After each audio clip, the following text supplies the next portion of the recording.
बिस्मिल्लाहिर्रहमानिर्रहीम। अस्सलाम वालेकुम। कैसी है मेरी यूट्यूब फैमिली? आई होप आप सब खैरियत से होंगे। मैं भी खैरियत से हूँ। आज का व्लॉग मैं शुरू करती हूँ। ये है 1122 वालों का ऑफ़िस। इसके बाहर ये जो बेलें लगी हुई ना, मुझे बहुत पसंद है। मैं जब भी यहाँ से गुज़रती हूँ ना, तो मैं इनको लाजमी देखती हूँ। मुझे बहुत अच्छी लगती हैं ये। इस बेल का कलर बड़ा डिफरेंट सा है, बिल्कुल पर्पल कलर का है। तो जहाँ हमने फैसल टाउन में हमने प्लाट किया है, वहाँ भी ये लगी हुई हैं।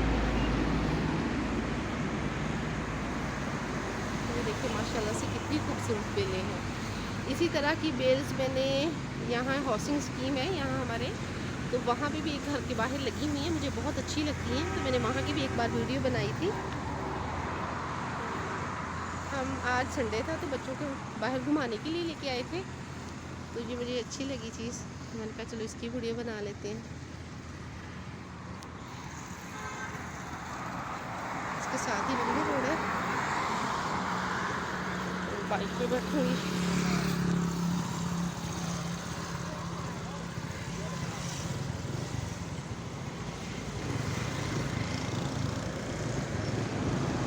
हम जा रहे हैं रॉयल नवा। ये बच्चों को लेके उनको घुमाने फिराने के लिए लेके आए हैं।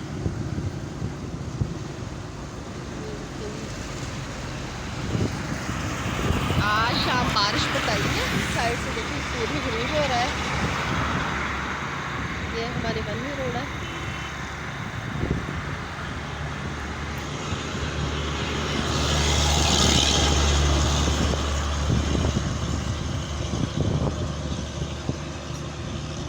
पहले तो जब फुल गर्मी थी तब हम आते थे तकरीबन 15-20 दिन बाद यहाँ बच्चों को घुमाने के लिए। लेकिन जब से ये बारिशें हुई हैं, मौसम ठीक हो गया है, तो हम बच्चों को तकरीबन हफ्ते बाद 1.5 हफ्ते बाद लेके ना आ जाते हैं, क्योंकि बच्चे फिर तंग करते हैं सारा दिन स्कूल में, स्कूल से फिर घर, घर से ट्यूशन, तो फिर बच्चे भी बोर हो जाते हैं। तो आज भी बच्चियों ने कहा अपने पापा से कि पापा हमने बाहर जाना है घूमने के लिए, पापा हमें लेके चलें। तो हमें बाहर लेके जा रहे हैं। ये देखिए गाइस कितना खूबसूरत नज़ारा है। फूल कितने प्यारे हैं, कितने सुंदर है ये।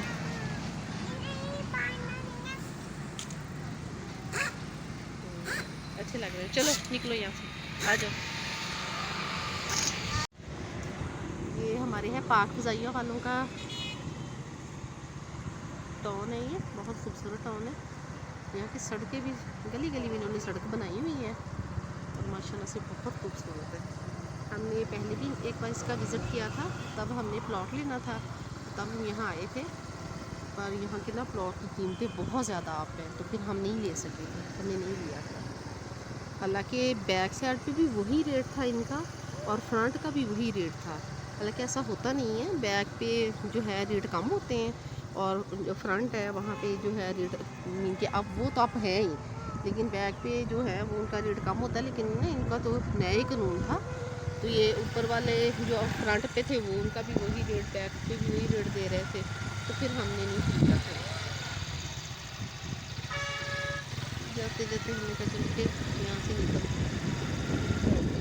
ये देखिए आगे है रास्ता, चलिए यहाँ। ये देखिए आप काफ़ी सारे घर बन गए। पहले ऐसा नहीं था, पहले सिर्फ ये एक वो जो फ्रंट पे बन रहा था ना प्लाजा सा, सिर्फ वही था और कोई चीज़ नहीं है। अब ये देखिए ये घर भी बन गया है, वहाँ पे भी एक घर बना हुआ है। हाँ जी निकलिए यहाँ से साइड,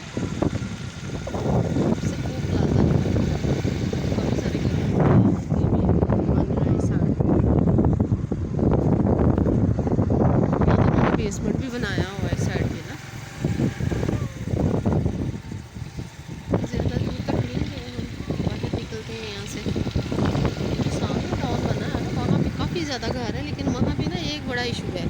वहाँ पे ये एक तो गैस भी नहीं है और दूसरा बिजली का बड़ा मसला है। हालांकि यहाँ पे जो है उन्होंने बिजली दी हुई है, ये पाक ज़ालिया वाला, लेकिन वो जो साथ में टाउन है ना वहाँ पे बिजली नहीं, उन्होंने ना यहाँ से ही बिजली ली हुई है।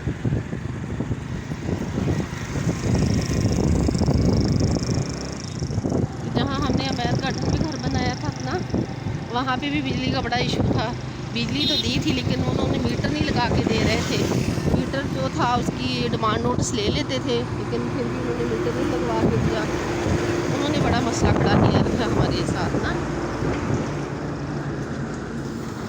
इस बंदे को पता नहीं किस बात की जल्दी, इतनी स्पीड बाइक लेके आ रहा था ना।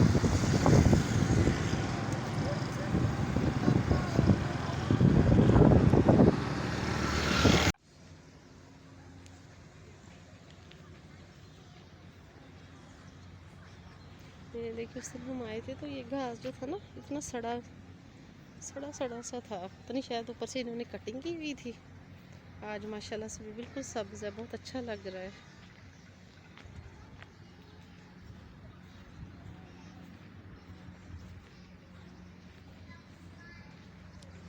देखिए आज सारे ही सबज सा है, आज अच्छा लग रहा है, बिल्कुल ग्रीन सा। बारिशें होने की वजह से ना मौसम भी अच्छा हो गया है। अब गर्मी नहीं होती ना इतनी ज़्यादा, इसी वजह से ना घास भी इतना प्यारा निकल आया है, सबज सा। उन दोनों को देखें, वो चढ़ गई हैं दोनों झूलों पे।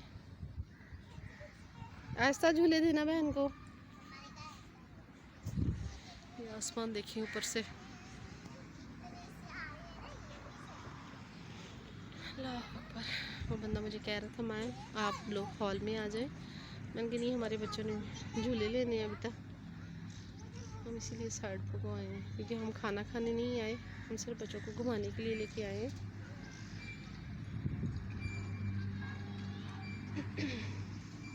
यहाँ पहले काफ़ी बड़ी सी एलसीडी लगी हुई थी, लेकिन बारिशें हुई हैं ना तो उन्होंने अब उतार दी है।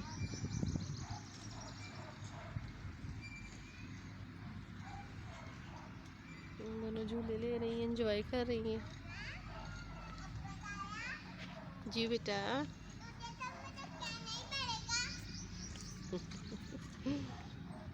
ये देखिए इस साइड को काफ़ी ज़्यादा बादल है, ये शाम में बारिश यकीनन आएगी, क्योंकि वैसे भी उन्होंने मुल्तान में बारिश बताई हुई थी, आएगी इधर भी बारिश।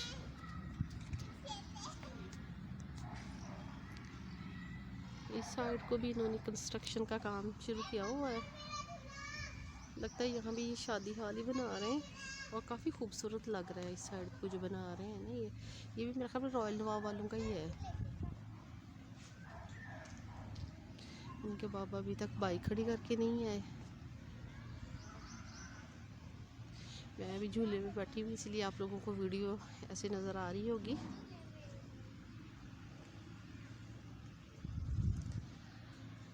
गर्मी है लेकिन इतनी नहीं है, बहुत सुकून है। नहीं तो इस टाइम में कभी हम पहले आते थे ना तो पसीने से ऐसे भीग जाते थे बाहर ना, लेकिन अब ज़रा भी पसीना नहीं है, हल्की हल्की हवा चल रही है, हवा भी ठंडी है।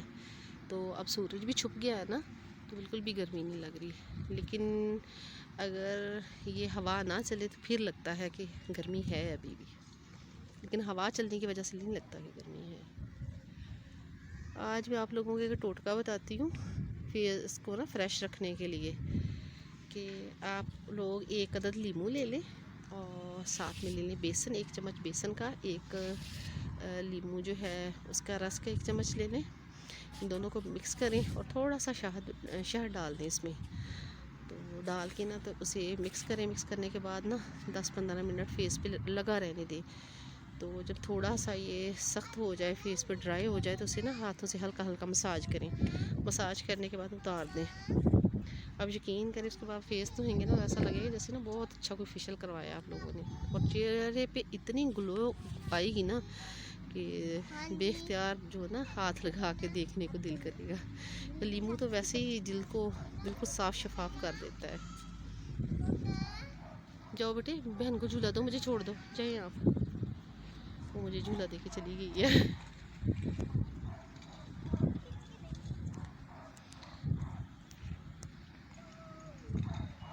शाम का मंज़र बहुत खूबसूरत है।